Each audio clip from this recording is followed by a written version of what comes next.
물두멍에는 항상 물이 담겨져 있습니다.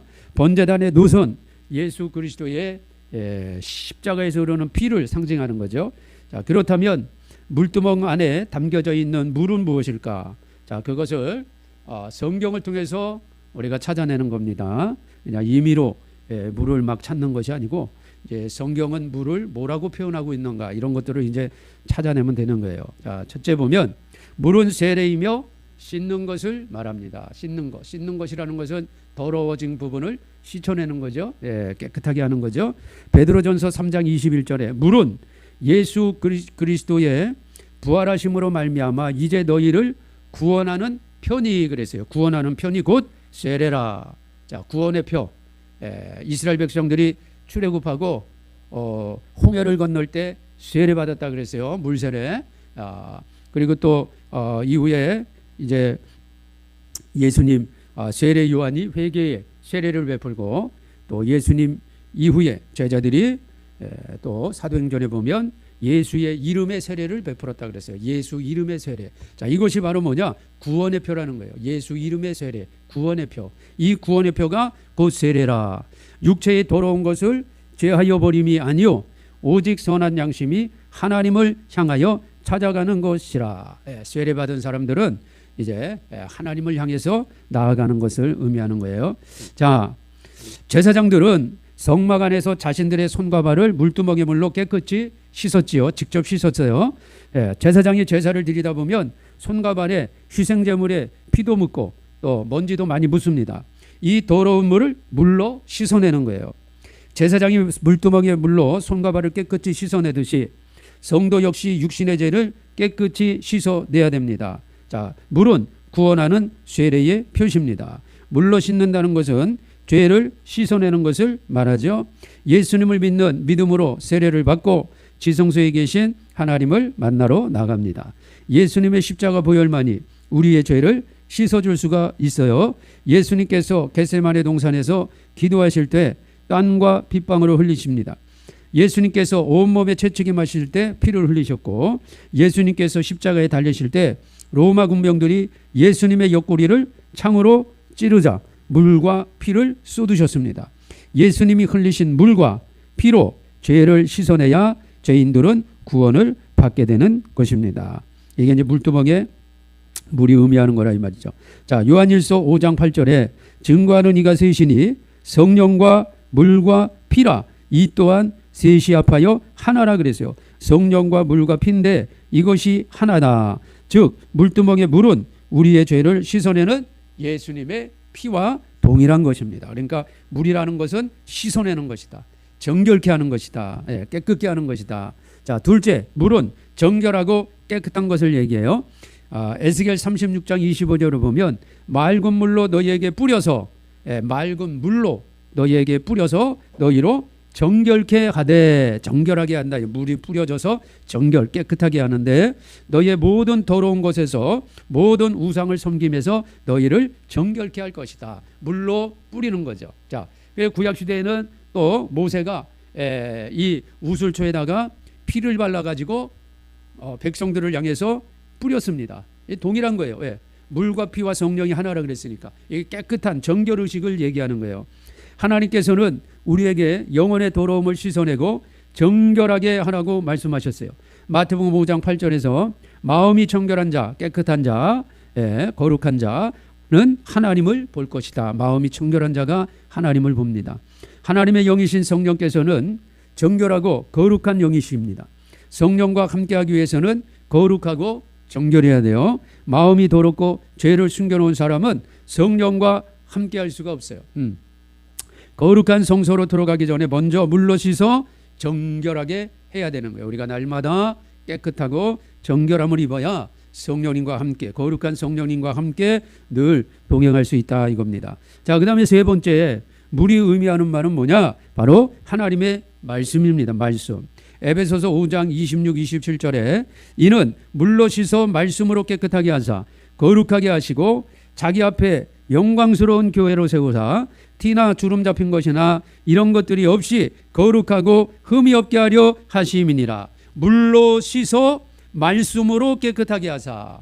물로 씻어 말씀으로 깨끗하게 하사. 그러니까 물로 씻는다는 것은 결국 말씀으로 씻어내는 거예요. 그러니까 물과 말씀이 동일한 겁니다. 동일해.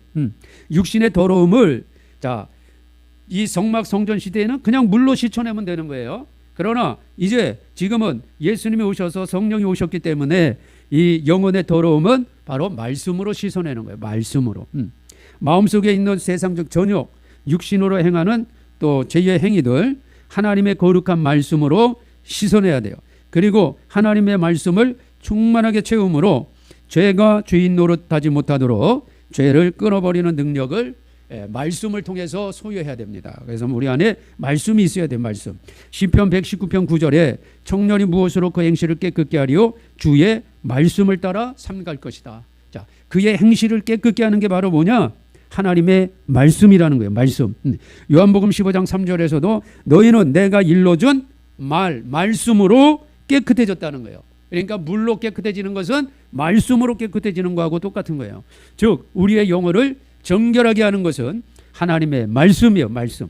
하나님의 말씀을 주야로 묵상하는 자가 복이 있다고 했어요. 악한 생각, 죄인의 길, 그리고 오만한 자의 자리 이런 것에 함께하지 않는 것은 말씀입니다. 그러나 말씀이 심령에 채워지지 않는 사람은 하나님의 뜻을 알 수가 없어요. 자기의 생각하는 대로 행동하는 죄를 범하게 되는 거예요. 말씀이 없기 때문에. 말씀이 있으면 말씀이 제동을 거는데 말씀이 없으니까 육신의 소욕대로 그냥 막 움직인다 이 말이죠. 그러니까 죄를 짓게 되는 거예요. 그래서 시편 1편에 1, 2절에 보면 누가 복 있는 사람이냐? 악인의 생각을 갖지 않고 죄인의 길, 죄인들과 함께 행동하지 않고 오만한 자의 자리에 앉지 않는 자, 오직 여호와의 율법, 하나님의 말씀을 즐거워하고 그 말씀, 율법을 주야로 묵상, 늘 되새김질하는 거예요. 계속 반복적으로 내가 성막 한번 들었는데 뭐 그게 아니라 듣고 또 듣고 듣고 또 듣고 하면서 계속 은혜를 받는 거예요. 계속. 하나님의 말씀도 읽고 계속 은혜를 받는 겁니다. 자, 네 번째 마지막 이 물이 의미하는 바는 하나 더 있어요. 성경에 크게 바로 성령이십니다. 성령.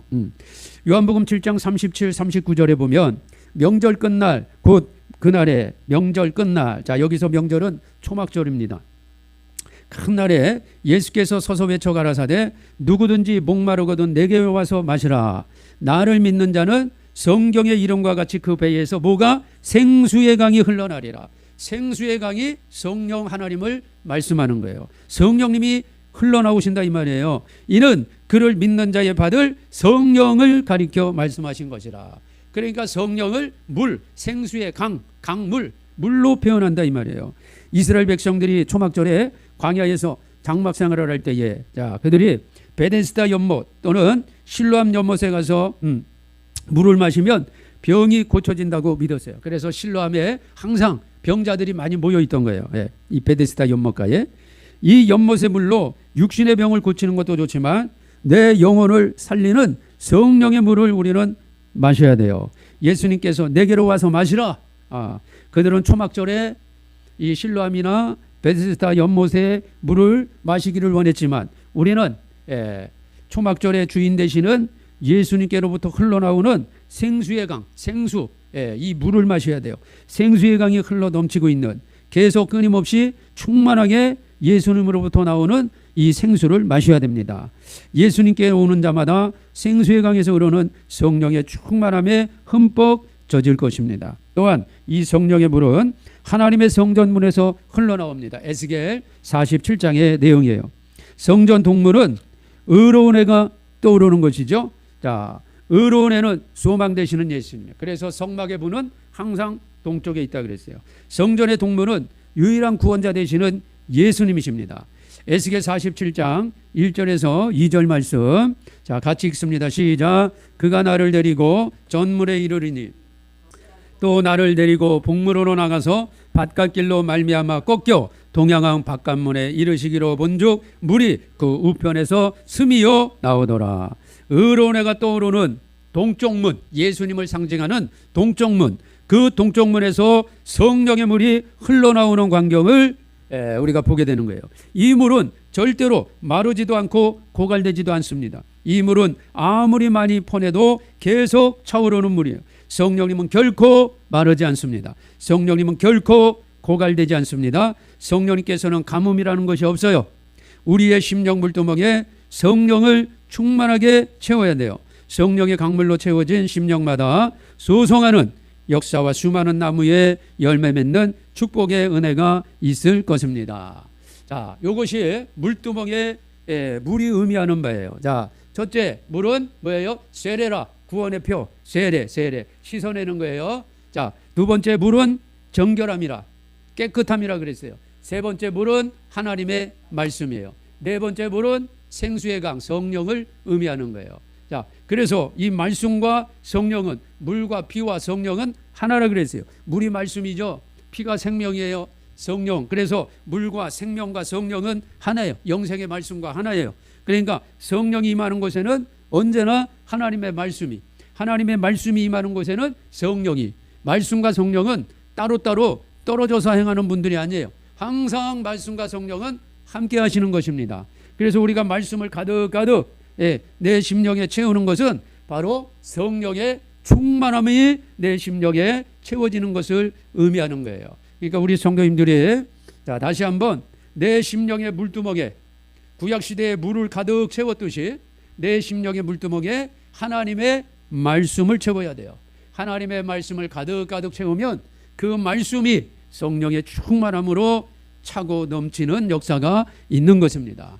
그래서 어제 말씀드린 것처럼 자, 이제 내 심령의 이 물두멍은 여러분들의 각자 믿음에 따라서 이 크기가 달라지는 거예요. 넓이가 달라지고 깊이가 달라져요. 그래서 내가 성령을 사모하고 말씀을 사모하고 또 말씀을 믿는 만큼 내 심령의 물두멍은 더 커지고 깊고 넓어지는 것입니다. 자, 이 말씀을 채우는 것은 그냥 단순한 성경 말씀을 읽고 그런 게 아니라 이 말씀을 믿음으로 내가 받고 믿음으로 채워야 되는 거예요. 믿음으로. 그냥 믿음 없이 성경을 많이 읽고 아무리 많이 쓰고 뭐 읽고 외우고 해도 아무 소용 없는 거예요. 그건. 오늘 아무리 읽고 심지어 외워도 또 심지어 신학 박사라고 해도 성경을 잘못 해석해서 잘못 가는 사람들이 많이 있어요. 그러니까 내 심령에 하나님의 말씀을 채우는데 그냥 단순히 성경 구절 쓰고 읽고 외우고 성경 구절을 넣으라는 얘기가 아니에요. 말씀을 넣으라는 것은. 히브리서 4장 12절 말씀 보세요. 자, 펴보세요. 히브리서 4장 12절. 자, 우리 영상 보고 계시는 우리 성도님들도 히브리서 4장 12절. 자, 이것만 하고 오늘 정리합시다. 하나님의 말씀은 살았고 운동력이 있어 좌우의 날선 어떤 것보다 예리하고 혼과 영과 및 관절과 골수를 찔러 쪼개기까지 하며 또 마음의 생각과 뜻을 감찰하신다고 했어요. 하나님의 말씀은 살아있다 이 말이에요. 살아있다. 운동력이 있어요. 죽은 말씀이 아니에요. 문자적인 말씀이 아니란 말이에요. 정말 살아있는 말씀, 살아있는 말씀. 우리 성도님들이 성경을 읽다가 그런 경험을 했는지 안 했는지 잘 모르지만 어떨 때 성경을 이렇게 쭉 이렇게 묵상하다가 이렇게 말씀을 계속 되새김질하면서 읽다 보면요, 어떨 때 말씀이 막 정말 이게 튀어나오는 것 같아. 이렇게 꿈틀꿈틀거리는 그런 느낌을 받을 때가 굉장히 많이 있어요. 이 성경 말씀 읽다가 이게 믿음으로 정말 이 말씀을 내가 믿음을 그렇구나 하고 믿음으로 이걸 다 받아들일 때 하나님의 말씀이 살아있고 운동력이 있어서 어떤 검보다 예리해서 혼과 영과 및 관절과 골수를 찔러 쪼개기까지 하고 하나님 말씀 앞에 버틸 자가 어디 있어요. 말씀이 들어가면요 그냥 반석도 쪼개지는 거예요. 말씀이 들어가면. 우리의 마음과 생각과 뜻을 정확히 감찰한다고. 하나님 말씀 앞에 우리가 속일 것이 없어요. 속일 수도 없고. 제가 우리 성도님들에게 내 심령의 물두멍에 말씀을 채우자고 하는 것은 이런 말씀이에요. 이런 말씀. 단순히 그냥 읽고 적고 외우고 죽은 말씀이 아니라 문자적인 말씀이 아니라 하나님이 문자로 기록한 이 말씀이 살아있는 말씀으로 내 안에 믿음으로 들어올 때 그 말씀이 성령과 함께 역사하신다 이 말이에요. 이런 말씀이 성령이 함께하는 말씀이에요. 이런 말씀이 성령과 말씀이 함께하는 거지. 그냥 문자적으로 단순히 믿음 없이 대하는 말씀은 아무리 그 말씀을 수없이 읽고 그 말씀을 외우고 또는 쓴다고 해도 아무 의미가 없는 거예요. 그래서 정말 내 심령에 우리가 물두멍에 말씀을 채워넣어야 되는데 단순한 문자적 말씀이 아니라 이 하나님이 문자로 기록해 준 이 말씀이 살아 역사 움직이는 믿음의 말씀으로 내게 주시는 말씀으로 내 안에 채워질 때 그때 성령이 가득가득 충만하게 내 심령에 차고 넘치는 놀라운 역사가 일어나게 되는 거예요. 그때 우리의 영이 거룩함을 입는 거예요. 거룩함. 이 성령이 우리를 거룩하게 하시는 것입니다. 그래서 오늘은 여기까지 4가지만 하고 내일은 수요일입니다. 내일은 수요일 8시에 예배드리고 내일은 성령에 대해서 이 말씀과 성령은 하나인데 이 성령에 대해서 조금 내일도 이제 하고 그리고 이 말씀과 성령으로 정결함을 입은 자들에게 하나님이 어떤 복을 주시는지 내일 또 교제를 통해서 내일 공부하도록 하겠어요. 오늘은 4가지만 잘 기억하세요. 자, 물은 세례라 씻는 거 구원의 표다. 물은 정결함이다. 씻어내는 것은 깨끗함, 정결함, 거룩함이에요. 물은 하나님의 말씀이다. 물은 성령이다. 요 4가지를 잘 기억하시고 내 심령의 물두멍에 하나님의 말씀을 가득가득 더 깊게 더 넓게 더 크게 채우시기를 예수님의 이름으로 축원합니다.